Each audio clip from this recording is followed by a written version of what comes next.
नजारा बघा. माथेरानला येत असाल जरा सांभाळूनच राहा. दुप्पट प्राइस घोडे गिडी आहे.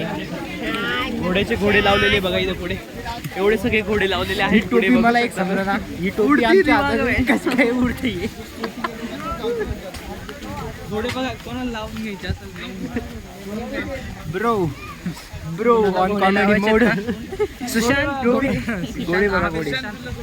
मला पांढरा घोडा आवडतो पण इथं आहे नाही म्हणून आम्ही आता करणार नाही. फुल पांढरा फक्त. That's why we can't afford this. 5,000 रुपयाला एक घोडा आहे मित्रांनो. खरंच 5,000 रुपये रेट आहे. 5,000 रुपये जाऊ द्या. भेटू तुम्हाला पुढच्या स्पॉटवरती मिळतो. तिथून तुम्हाला लावेल काय नजारा दाखवू आम्ही याला. घोड्याचा रेट तर चला काहीच टाटा बाय बाय म्हणा. बघू पुढे काय होतं. पुढं काय होतंय काय माहिती. कोणते धर्म संकटित आहे.